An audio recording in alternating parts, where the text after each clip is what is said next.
Hello, good afternoon, everybody, or happy lunchtime, however you want to call it. Welcome to this week's We Are Careers show. Very good to see everybody, virtually speaking, and a big hello to everyone who's joining us live or joining us back on demand.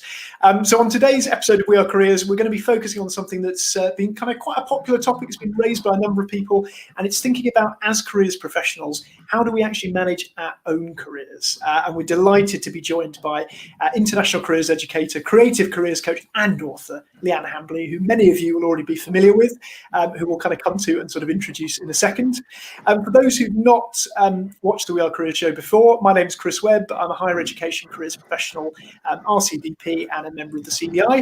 And I'm joined as always by my wonderful co-host, meet Sabir. Sabir, how are you doing today?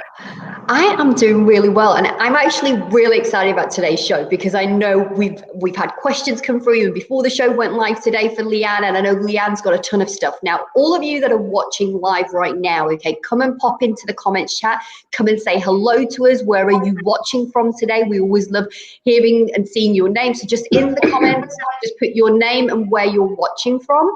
Also, we've got a bonus. Leanne, I mean, isn't it phenomenal? I mean, you know, we sort of kind of bow down to her. She is royalty in our field, in our profession.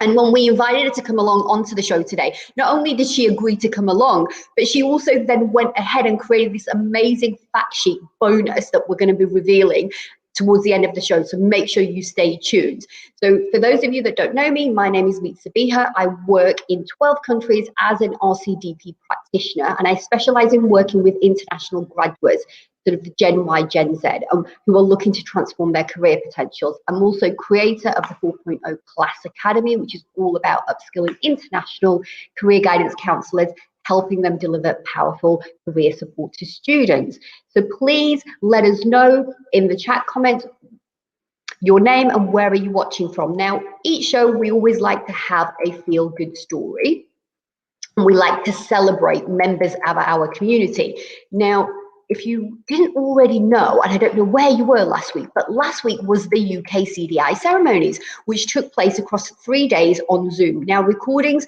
will be made available on the website. So if you didn't get a chance to join in, please do go and check out the website and go and check out these amazing ceremonies.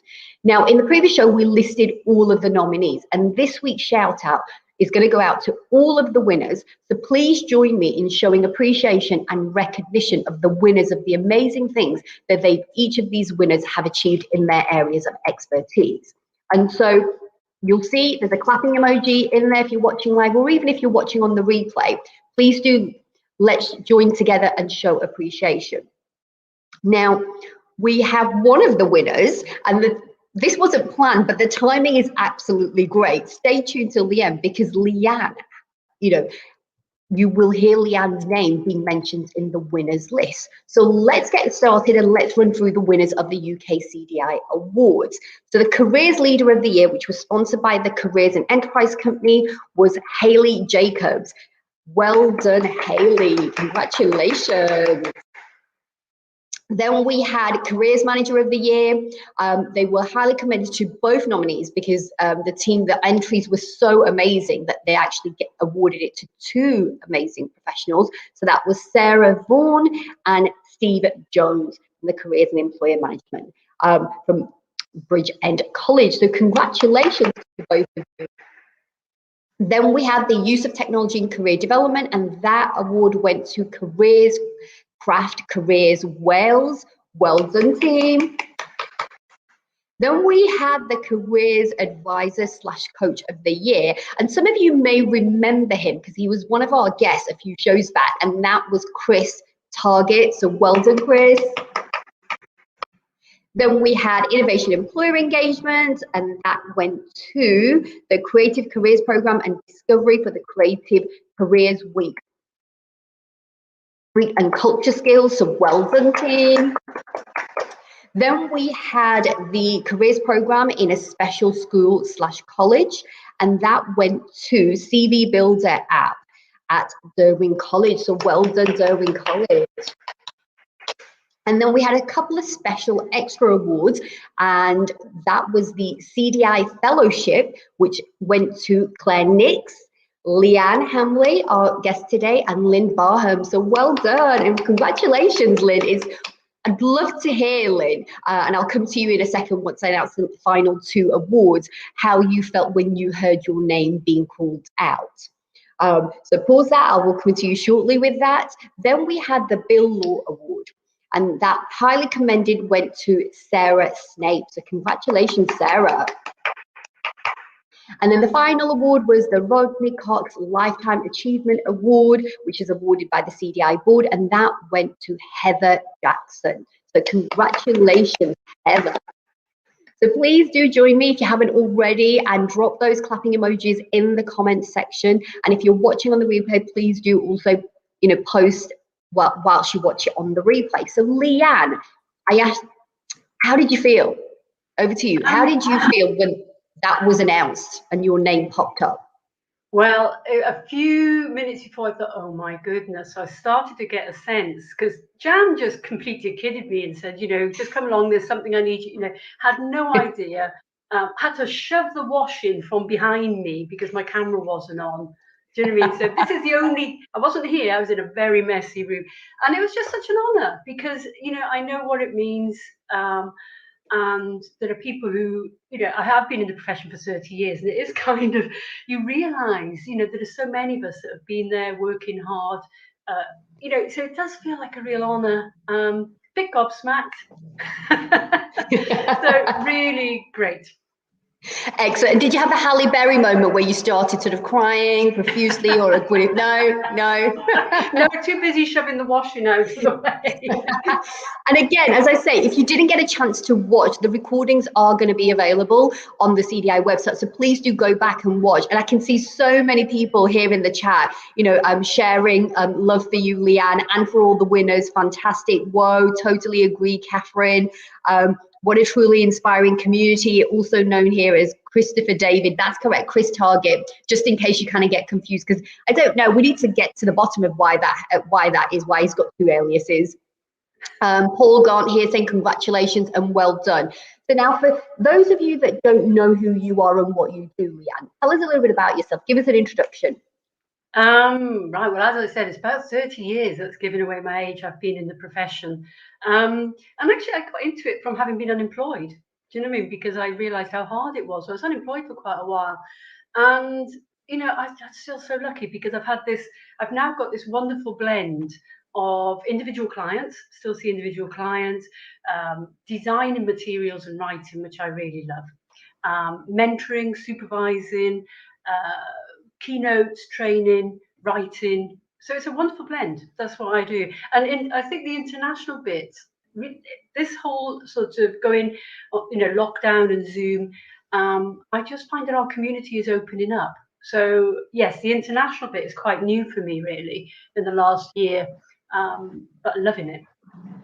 Excellent. It sounds like you've got that perfect blend of the type of work that you want, which is so interesting because today's theme is very much about that. Now, before I hand over to Chris and we sort of get into today's topic, I just want to bring in some people that are watching us live today. So we've got people watching from sunny West Yorkshire. Lucky you, it's absolutely miserable here where I am. Then we've got someone from Chickford, East London, working in an 11 to 12 school and currently studying for my L6 CPD qualifications. Congratulations. Sorry, because I can't see the comments in the name, hence why I'm referring to you as Facebook user. And then we've got Denise, hello from London. Then we've got another Facebook user who's saying that awards were just brilliant. I got so excited. Got Debbie here from Cambridge.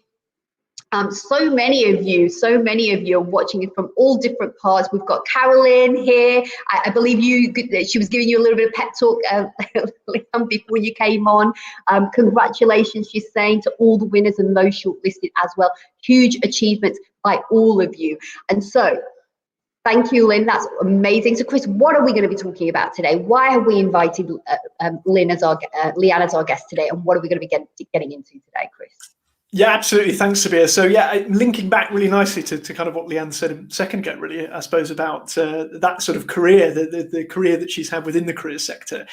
This is kind of a topic that's sort of been suggested on the Community of Practice a few times, really. And it's quite an interesting one because, of course, I think stereotypically, outsiders might think careers professionals would be really well placed to manage their own careers, but actually, as we know, sometimes it's not always that easy. And so I think this is a topic that we've been wanting to cover for a while, managing a career within careers. And I guess who better for us to address this than Leanne, particularly after the comments she's just made. So I think, while we're kind of talking through this, what we were really keen to do is have some interaction with people who are watching the broadcast live. So if you've got any questions about managing your career as a careers professional, do put them in the chat thread. Sabir and I will pick these up and kind of raise these with Leanne so that we can kind of respond to them in real time. It'd be really interesting to kind of see what people are sort of feeling. And if there are any questions you'd really like to raise with Leanne today, so do pop those in the chat. But I guess just to start with, Leanne, as we said, this is quite a popular topic. We've had a lot of people kind of feedback to us about this. And I guess, it does kind of go against maybe the stereotype that people would have of careers professionals. So why do you think that idea of kind of managing a career within careers is perhaps such a popular topic? And are there any elements of us kind of practicing what we preach, or maybe not doing that so much when it comes to our own careers? I think you're right. I think we're brilliant at helping other people fulfill their potential. And then we neglect our own career because we're so busy doing that. And when I said I had the great blend in terms of my career, so it has taken me 30 years to get there. I hope it doesn't take other people 30 years. I'm quite slow. I work through my challenges quite slowly. So I learned a lot on the journey about, being able to actually give time. I had a career coach actually. They got to the point where I thought, I'm not investing in my career. As a career coach, I'm not investing in my career. So I actually had a career coach. And I think it's not a bad idea to get a mentor, a career coach to help you. Because why do we expect, our clients come to us for help. They know they need it. And we somehow expect to be able to do it by ourselves. And I don't think we can. I think we need support like anybody else. I think there's an interesting comment in the chat there as well about, again, sorry, Facebook user, I can't quite see you, but needing another pair of eyes sometimes. I think it's Liz. I want to say, it sounds like Liz. I think it's Liz Reese. Thanks, Liz, if that's you out there. Thank you. But yeah. I think it really kind of chimes with your comments there, Leanne, about, actually, why would we be able to do it any better than anyone else, Yeah, and it's hard because we have the same issues: anxiety, suffering, confidence issue, imposter syndrome, taking risks. We do find it hard to take up space sometimes and push ourselves forward. Do you mean we're a bit too self-effacing? All of those kind of things. And it's really great to have somebody else who helps us reframe it and encourages us and believes in us, same as anybody else. So get yourself a career coach, get yourself a mentor. I've got loads of mentors. Me too.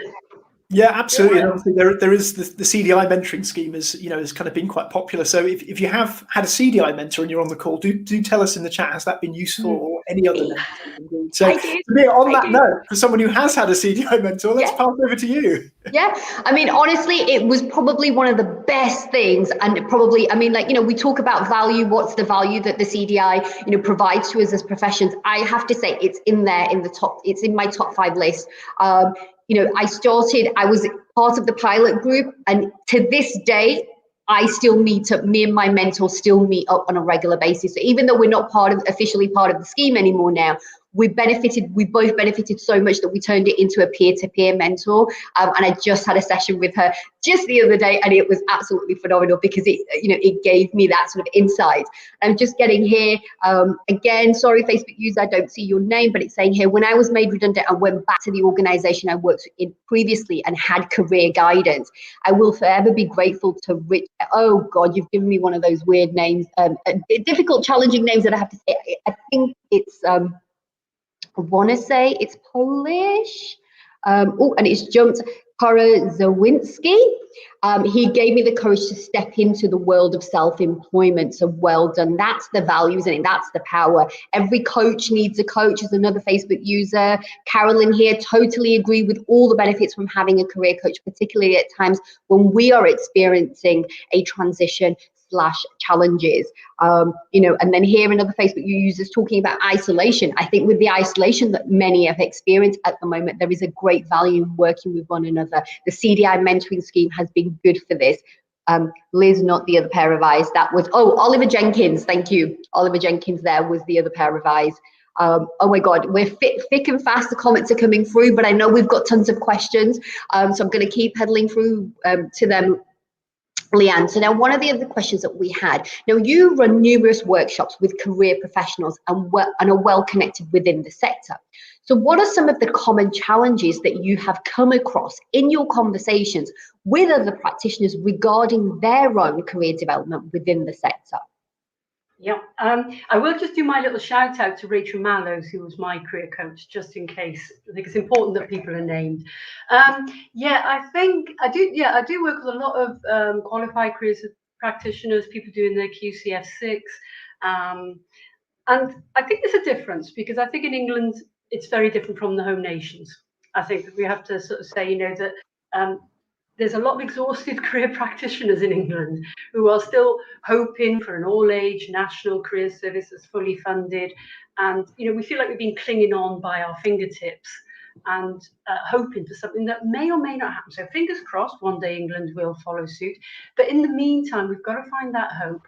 We've actually got to think, okay, I'm going to make the best of the situation as it is. So especially, I know Chris is going to share that document later, but at the bottom end, where people are working in schools with low salaries, unsupported, finding it hard to keep going, keep motivated, and almost being interview machines. Do you mean? And I think that can happen. CV machines, and people not understanding what we do. So getting across our value, what we do, and having the assertiveness to either negotiate, if you can, a better rate, or look elsewhere if you feel undervalued. I really understand, because working with young people is still my favourite client group. Yeah, they're wonderful to work with, but it is tough, especially in that area. It's so interesting, Leanne, that you talk about that, because one of the comments that's come through is, I guess it's a bit like supervision for counselling work. Good to have another perspective from someone that understands our work. It's different to line management, which is sort of kind of what you're driving to as well, isn't it? It's kind of almost building up that community around you, because if you are doing work that you feel passionate about, but you feel almost like you're the only one, it can sometimes, we're humans as well, and it can bring our energy levels down. Then you've got Laura Radford, who said, have had a CDI mentor, and it was so value adding and gave me so many ideas. And then again, we've got more and more comments coming through. Wow, I'm loving all the interaction today, guys. Keep it coming through. We're loving this. Very true. And because we've seen, as the professionals, it seems we should know what to do, and perhaps we are perceived that we shouldn't need to ask for help ourselves, which is something that I'm hearing from you come loud and clear, which is that no, you should ask for help, Leanne. I kind of feel like that's one of your core messages and core tenets that's coming through. And then we've got another Facebook user who's saying, although I haven't accessed career guidance, the time, support, and encouragement people in the careers community, including wonderful you, Leanne, has helped me boost through limiting beliefs. Thanks for such a supportive community, Liz. So when you hear those types of things, Leanne, how does that inspire you to do? I think that's true. It's a fantastic community. And we're probably preaching to converted here because people are on social media, but I'm always gobsmacked by people not seeing what LinkedIn is. And that it's actually a community. People think it's there for jobs and they see networking as something formal, but I've made good friends, not just colleagues. I've made wonderful international connections, good friends, support groups, peer supports, mentors, all through LinkedIn. And I think people have got to get to love LinkedIn to manage their career. Look at you two. Do you know what I mean? It's like, you're doing this, you're enjoying it, but look at, so it's also raising your profile. So we should approach it in terms of do it in a way that you love. Do you mean, don't do it as a chore. Connect with people you like, get involved in forums that stimulate you. You will meet the most amazing supportive people who will act as mentors and peer mentors. We can't do it alone. And I think a lot of people feel very lonely, and I still ask for help. Do you know what I mean? So I have mentors, I have supporters. I needed Carolyn Parry to tell me to put some good music on this morning to get me in the frame of mind. Do you know what I mean? It's such a good point, Leanne, about the enjoying what you do. I think there's a comment from if anyone perhaps in the higher education space knows of Rebecca Fielding. She's the MD of Grad Consult, and she runs a lot of these type of workshops talking about, last time I checked, I was alive at work. This idea of sort of work-life blend rather than work-life balance. You're alive at work. You should get some enjoyment from it. It shouldn't be a chore. And I think you're absolutely right. Sometimes it's that perception. And interestingly, what you were saying earlier about perception, I guess as well, that maybe from an outside perspective, sometimes there's an unfair perception of what careers advisors do and, being interview machines rather than that kind of, the more in-depth holistic role. Do you think sometimes there's also a perception issue within the sector? So you mentioned about your resource, but that idea of, careers practitioners really knowing all of the different pathways that are available to them, or perhaps kind of sometimes having a more linear vision, I guess, of what a career in careers looks like? Yeah, and to be honest, when you gave me this title, I went, oh, I had to go and do some research. Do you mean? And I knew that there was a diversification of job titles and things like that. But, I learned something just from that half hour of looking at all the job titles that are out there. But again, you don't need to know everything. It just took me half an hour. Do you mean? And that's our skill. Our skill is that we know how to do that quick research and find out. I don't know whether you want to share. Will you share that document, Chris, or at the end? We'll share it in the. I've tried to do it. I think at the risk of taking you both off screen, I'll probably share it. All right, no. Yeah, but I'll give a bit of a preface so people know what we're talking about. But yeah, it was so give some. because. Well, I was going to say, Leanne, give us some context. So obviously, Chris and I know what you're talking about. So for all the people that are watching, okay, because I think one of the questions that I had that's in my mailbag was from a student. Now, I say a student, she's had a career before, but she's new to this profession and she's about to graduate this year. And she was like, I'm worried. I don't know what my pathway is. I don't know what the employment opportunities are going to be like. And I was like, make sure you come, if you can, come and join in because Leanne is going to be talking about this topic. And in fact, she's created this amazing bonus. So tell us about this bonus that you've created for everybody that's going to be made available as always in our resources document at the end of the show. Well, I think one of the things I was thinking was, if you're looking for a career in careers, I mean, there is a really good CDI document that looks at the trends and everything, but I wanted to know the salaries and I wanted to know the actual job titles. So I did some searches and the range of job titles is quite amazing. I mean, I was working this week with engagement and mentoring officers. The word careers doesn't appear. Yeah. The word advisor or coach doesn't appear. Now, they are career practitioners working long-term with young people, and they pay 22 to 29K. So it's like you've got to search. It's like, I think one of the key bits of advice would be to spread the search, because look at skills. The actual document sort of does give the actual job title: skills coach, work coach, mentors, employability, progression coach. So many job titles out there, but they're all career practitioners. Yeah. And so for somebody who's feeling quite trapped and hopeless, thinking, well, I'm stuck on this salary that doesn't reflect my value or experience, it's have hope and spread the search. In England, it's great. When you look at the home counties, you go, Scotland pays well, Wales pays well, Northern Ireland, but there are well-paid jobs out there.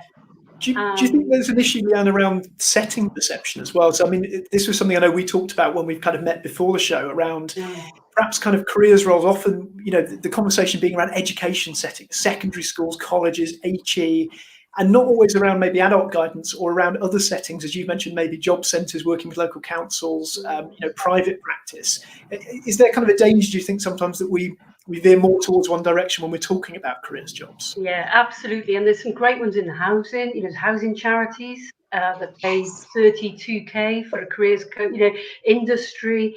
So that's what I was looking at. And so actually there are a lot of opportunities. I don't mean there's a lot of us. Do you mean there's not a surplus of opportunities, but there's opportunities that people don't realise are out there. I know somebody who left a training officer job and went to work with veterans, helping people transition out to the military. And she loves it. So she's never been happier. And there's all these little niche jobs, but you also have to be out there looking. It's that all planned happenstance thing. Do you mean that the hidden job market, you've got to be out there networking, looking, creating a profile, not in a laborious way, in a way that you enjoy. Yeah. We might come back to that, I guess, with the tips, sort of top tips at the end. But Sabir, I'm just interested to bring you in here from a private practice point of view. Okay. I think Jan mentioned earlier about value. And I guess one of the questions that often comes up is not just about, our value from a salary perspective as careers practitioners, but also if you're an independent practitioner, where you go to find that advice about being enterprising, setting up your own business, charging a particular rate, negotiating rates. So have you had any questions about that, or is there anything from your perspective that would be really useful to bring in here? Well, I think what's been really interesting, and I want to just mention, talking about sort of private practitioners. So if you're watching here right now, there is a private practitioner LinkedIn group that's been set up, and they've been having regular meetings as well. And I know Mark has just sort of stepped down from that. But it's still sort of live and going, and there's this flurry of activities. But there is sort of, and that's been one of the topics that has come through, that's rippled through.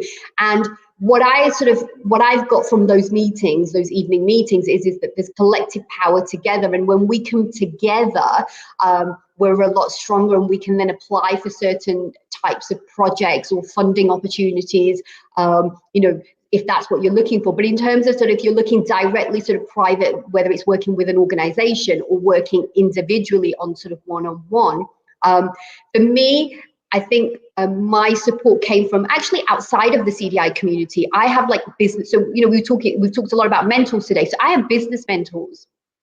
So I have coaching mentors. I have a broad range of mentors that help me get that sort of entrepreneurship mindset that allows me to go out. And I work internationally, so having that broad reach of connecting with people as well. So that's where, when Leanne talks about it, and so many Facebook users have, so many people in the comments have talked about it as well, where they're talking about using LinkedIn and the power of LinkedIn as well. Definitely, I'm just bringing in some of the comments because they're coming in freaking fast. Caroline's just mentioned the private practitioner group is really helpful as a platform to discuss specific issues in this area and learning and sharing new insights. Definitely. Another Facebook user is saying, I know not the most helpful acronym from a client's point of view. I'm not sure. That was IAG related. We were saying about job titles. What does it mean to a client? And I know that there's been a number of kind of practitioners who've done quite interesting. I think Julia Yates does quite an interesting presentation at the CDI Student Conference about title. What do you call yourself? So it's very interesting to read that. One viewer is saying, I've worked in a place where I was referred to the IAG advisor far too often. My client's first question, what does the IAG mean? Which is exactly the point, Chris, that you're raising. Used to have, another Facebook user is saying, used to have exactly the same issue with the library/information jobs, undervalued profession, roles given huge variety of titles, which just isn't helpful. Need to be quite lateral, which is something, Leanne, I know you talk about, in your thinking, not rely on what they're called. So perhaps maybe what I'm hearing from you, and Leanne, I think this would be a great space for you to share some of your top tips here. If there's a few that you would be speaking to the members who are watching, that are giving us all this feedback, who have posted questions to us in our mailbag, what would those top tips be? Yeah, and I know you had some questions for students tonight about whether they go private practice or find a job. Yes. Yeah. And I really feel for them, because I learned so much from my probationary year. When I qualified, I had a structured year of training, and practice with clients. And I don't think you can beat that, but we haven't got that. So that's where I think it depends on their confidence. Do you know what I mean? That if they feel ready to practice privately and they've had good feedback on the quality of their practice, I would give it a go and blend it. I think the thing we've got to think of now as well is some people are doing some days in school, do you know what I mean? Then a bit of private practice. And actually it's safer. Do you mean I actually feel very job secure because all my eggs aren't in one basket? So I would, think about it, give it a go. And one of the things on the document is how much to charge. And I think you'll find other private practitioners. Actually, I'm on the steering group for the private practitioner CDI group. It's a great community of interest, and people will tell you how much they charge, and they'll help no end. So I would say, so apart from blend, get yourself a blend. It doesn't matter. You don't have to think just one job. Think laterally, spread the search. I see somebody's put education advisor in there. Open University, I've never met a happier bunch of people. Education advisors. Again, they really are career practitioners, but just helping people make educational choices. Doing great sort of CPD. There are companies out there like Education Development Trust. Do you mean they provide good training and paid decently, national career service. And if it's not right, just hold on and just, spread your wings, spread the search, get support, learn to love LinkedIn. I can't stress that enough, but enjoy it. I mean, all of my international work is just from looking at people on LinkedIn and going, oh, they look interesting, I'm going to connect with them. And then it flourishes into a friendship, and then you get invited and you're off. Do you mean it? So can't say enough, learn to love LinkedIn. And join this just the most amazing community. Ask for help. Get yourself a mentor. CPD, actually, there's so much free CPD out there. I do pay for it. Go on, Chris. Shameless plug, Leanne. You can actually use the We Are Careers show as CPD, just for any members watching. So. Yeah, that's CPD. It's like, how wonderful, isn't it? And there's all those free webinars on the CDI site. Deirdre Hughes does loads of international free webinars. And then I think it's worth paying, because we've got to think, we've also got to support people as trainers. So I'm paying for the Tech Fest. I'm going to go on the neurodiversity CDI webinar and the trauma informed. There's loads of stuff out there. Pay for some, get some free. That's brilliant, Leanne. Thanks so much for those reflections. I think we're seeing loads of stuff coming through in the chat, which we're probably Samia's probably gonna pick up before we get to the CDI news. But I mean, really, really interesting reflections. And I think particularly as you're saying, major kind of themes within there around asking for help. I've seen a couple of comments in there around not feeling kind of that confident about reaching out as a member just yet if you've only recently qualified. If you are watching that, please do. You can see from this broadcast we're a very friendly bunch of people, no matter how long we've been in the sector. And as Leanne says, LinkedIn particularly can sometimes, I think, feel a bit daunting if you're not familiar with it. But again, it's a community. People are there to help. And I certainly, speaking for the three of us on this call, if people reach out, we're always very kind of willing to kind of help where we can. But I think the other side of it as well, which, just to go back to your first point around people being expected to know things, all of that stuff around enterprising, around setting up as a freelancer, there is no reason necessarily that we should know those things as careers practitioners, unless we've come across it. So reaching out for help, I think it's such an important point. So Samia, over to you. We're going to perhaps wrap up Leanne's contributions there and say thank you very much to Leanne for joining us today. And you might stay with us, Leanne, for the next sort of 5 minutes. Yeah, absolutely. In case anyone's got any questions, and Samia, over to you to kind of. Thank you. I know that literally the chat box has just exploded. So I'm going to apologize straight away, because I don't think I'm going to be able to get to all of them. And we've already gone over our usual sort of 30-minute show time.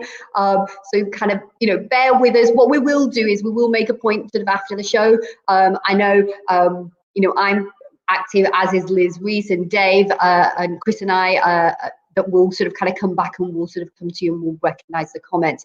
I just sort of really wanted to come and pick up on the point about, sort of the power of LinkedIn. And you've got here Victoria Rose, who's saying all of my freelance work has come from LinkedIn or this group. So that's the power. So if you're someone that's in private practice, or you're somebody that's about to embrace Leanne's tips about having a blended, almost like a portfolio, isn't it, of work, of different types of work that you do. And I actually think that it makes you a much more rounded practitioner when you do different types of things within the sort of career profession. And so, as we do sort of draw an end today, Leanne, obviously I know you've been, championing LinkedIn calls, but if people want to get in touch with you, what's the best way that they can reach out to you? Guess what? LinkedIn. There you go. Yeah. I mean, my website is there as about a second to me. So go to my website, Creative Career Coaching. But, LinkedIn is the best way. Fantastic. And if people want to get access to any of your books or contents that you've written, what's your advice there? Where can they find all that information? I mean, actually go to my the website. As I said, Creative Career Coaching. There's lots of videos on there about career theory. There's articles, and there's resources. So, yeah, please do. And I'm looking to develop it. So there's going to be a community. I'm going to sort of set up a community where people can then just liaise and share ideas and peer coaching and practice together. So keep your eye open for that. So that's really great to hear, Leanne. Not only sort of what you've done, what you're currently working on, but also what we can expect from you in the near future as well. So definitely we'll keep our eyes and ears peeled. So Chris, let's wrap up today's show. So thank you, Leanne, so much for joining us. Yeah, absolutely. Yes. No, thanks, Leanne. It's been great. And we'll say a proper goodbye before we kind of finish everything. So, I mean, you mentioned obviously a little bit earlier about kind of the tech fest that's coming up. So kind of ideal time. I know, Sabir, that's one of your top CDI news stories. So perhaps if we come to that first and then we'll return to the general news before we wrap up. So what are our kind of top 3 CDI news stories for this week? So, as it's already been mentioned in the show today, Tech Fest. Now, this March, I've got to say, for the CDI has been a bumper month. I mean, there's been such a hive of activity, from the white paper to the great careers debate by the Career Development and Policy Group that the CDI was so instrumental in. And then last week, we had the UK CDI Awards. And it's not over yet, because we have Tech Fest. It's just around the corner. It's going to be taking place on Monday and Tuesday, the 29th and 30th of March. So the booking is now open. You just need to head on over to the website. The link for this is included in the resources document, including the bonus sort of fact sheet that Leanne has created for us as well, has been included in that. So watch that. That will be dropped into the Facebook community shortly after the show ends. Now, so what's going to be happening at the Tech Fest? So there's a couple of themes that are going to be covered. You've got innovation, ethics and practice, social media, and digital skills and tools.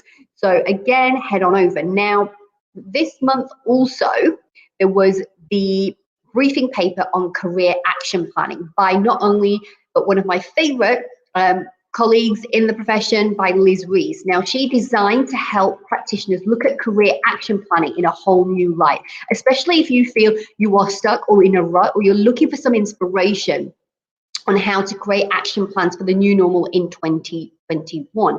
Now, Liz Rees did extensive research and created this easy to follow and practical guide. I have to say, when I got my hands on it, I really loved it. There was some amazing, great tips. And even somebody who's been in the profession for over a decade, there was lots of things that I got to learn as well. Now, the link where you can download will be made available in the show's resources document. And you can get your hands on that. And the expert paper takes a UK-wide perspective and provides lots of very useful examples and templates. And then my final piece of CDI news is regional meetings. Do you know who your regional rep is? Now, for some of you that watch regularly, you will have heard me talk about this on a regular basis. On the website, there are 2 pages. One where you get to be introduced to your regional rep. Again, this will be included in the resources document. And then there is also opportunities for you to join in live virtual meetings. And there's a plethora of them coming up in this month, next month, and throughout the summer. So please do check those out. It's a great way of building, we've been talking about it all throughout today's show, building your mentoring support network, and the regional meetings are a great place to build that sort of support network for yourself. So that's all for the CDI news today. So Chris, what have we got coming up in the more general news? Yeah, we've got some really interesting stuff in the general news. There's a whole host of stories that I put into the show resources document, but we'll just go with the top 3 before we finish. One's actually really linked to what we've talked about today. There's an article from the Teach First Careers Network about the kind of supply and demand paradox with careers advisors, which is quite interesting, well worth having a look at in terms of kind of the value of careers advisors and why that's not necessarily recognised. I guess from in England, we should say, as Leanne's already mentioned, on a kind of governmental level. So that's really worth having a look at.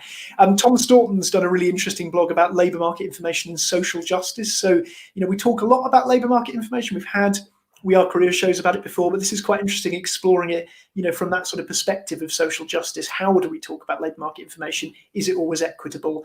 Is the information that's available equitable, and what does that kind of look like?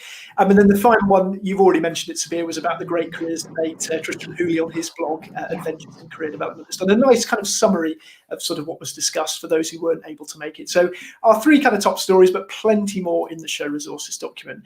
So that kind of brings us very nicely to the end of the show. And we're going to be kind of continuing the theme of sort of the value of careers professionals in 2 weeks' time, when we're going to be talking with Chris Percy about some of the recent CEC research around, the value, financially speaking, and perhaps kind of also conceptually, of kind of careers work. And that's promises to be a really interesting episode. So please do kind of tune in for that in 2 weeks' time.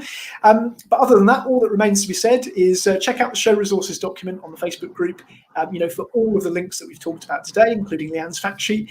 A very big thank you to Leanne for joining us today. And a massive thank you, as always, to Sabir for being a fantastic co-host, and to all of you watching, either live or on record. Been great having you here, and hope you have a good week. Yeah, thank you. Yeah. See you next time.